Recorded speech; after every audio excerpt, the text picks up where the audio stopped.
हिमाचल प्रदेश में संजौली मस्जिद मामला का एक बार फिर से गर्माता हुआ नजर आ रहा है। देवभूमि संघर्ष समिति ने दावा किया है कि संजौली की मस्जिद पूरी की पूरी अवैध है और सरकारी जमीन पर बनी है। देवभूमि संघर्ष समिति की ओर से इस मामले में स्थानीय पक्ष के वकील जगतपाल ने रेवेन्यू रिकॉर्ड के साथ छेड़छाड़ होने की संभावना जताई है।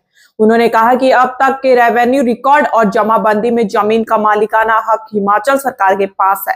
ऐसे में वक्फ बोर्ड की ओर से रेवेन्यू रिकॉर्ड पेश करने के लिए समय मांगा जाना शक पैदा करता है। साथ ही जगतपाल ने नगर निगम आयुक्त की अदालत पर उच्च न्यायालय के आदेश की अवज्ञा का आरोप लगाया है। मामले पर जल्द निर्णय न लेकर अधिवक्ता जगतपाल ने मामले पर हाईकोर्ट जाने की बात कही है।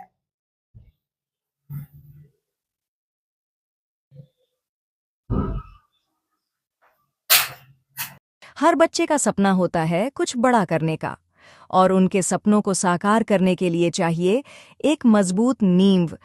करियर एकेडमी स्कूल लेकर आया है एक ऐसा मंच जहां शिक्षा और संस्कार मिलते हैं आधुनिकता के साथ। खेल, कला, संगीत और अन्य सह शैक्षणिक गतिविधियां आपके बच्चे के हर हुनर को संवारने के लिए तैयार हैं।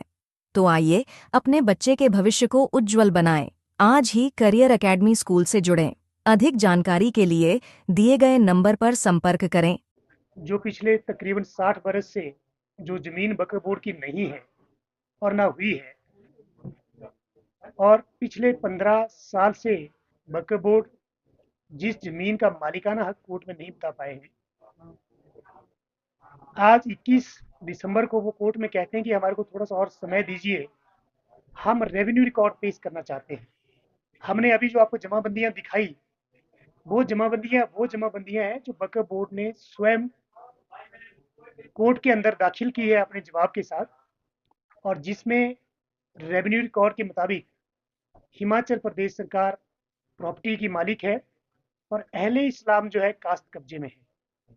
और खसरा नंबर 66 को वो क्लेम करते हैं कि ये हमारा है, वक्फ बोर्ड की प्रॉपर्टी है, लेकिन खसरा नंबर 66 के आगे ना तो वक्फ बोर्ड का नाम और ना ही किसी मस्जिद का नाम है। और हम बार बार कोर्ट को ये कह रहे हैं कि सर, जब इनके पास कोई रेवेन्यू रिकॉर्ड नहीं है तो इनका मैप अप्रूव नहीं हो सकता है, क्योंकि as per the bylaws of the HPMC act सबसे पहले मैप को अप्रूव करवाने के लिए आपके पास रेवेन्यू रिकॉर्ड का होना जरूरी है, आप मालिक होना जरूरी है जमीन का, जो वो नहीं है। तो अब ऐसी भी क्या मनसा है HP वक्फ बोर्ड वाले, क्योंकि उनकी कथनी और करनी में बहुत फर्क है। वो बोलते हैं और मुकर जाते हैं, और इसके बाद जो है, हो सकता है कि किसी भी तरह से हो इस रिकॉर्ड में टेम्परिंग करवाना चाहते हो, किसी भी तरह की उनकी कोई और मनसा हो। तो मेरा मानना ये है कि जो सारा रेवेन्यू रिकॉर्ड जो कोर्ट केस की फाइल में है, उस रिकॉर्ड में किसी भी तरह की टेम्परिंग अब ना हो।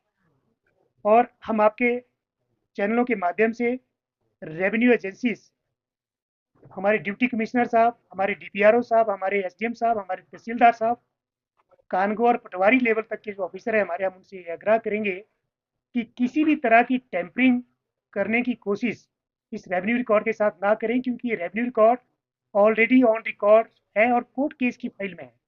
और मुझे लगता है कि आप कोर्ट को और इनसे रेवेन्यू रिकॉर्ड की डिमांड वैसे भी नहीं करनी चाहिए, क्योंकि पिछले 60 बरस से जो रेवेन्यू रिकॉर्ड दिखा रहे हैं उसके मुताबिक हिमाचल प्रदेश सरकार इस जगह की मालिक है, वक्फ बोर्ड नहीं।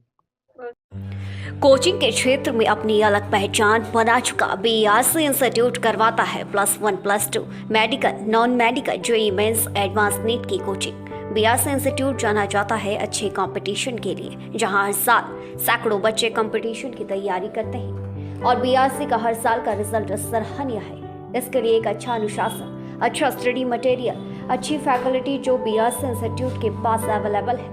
अभी BRC में +1 +2 JEE नीट की एडमिशन चल रही है, तो आइए ज्वाइन BRC, हेल्दी BRC।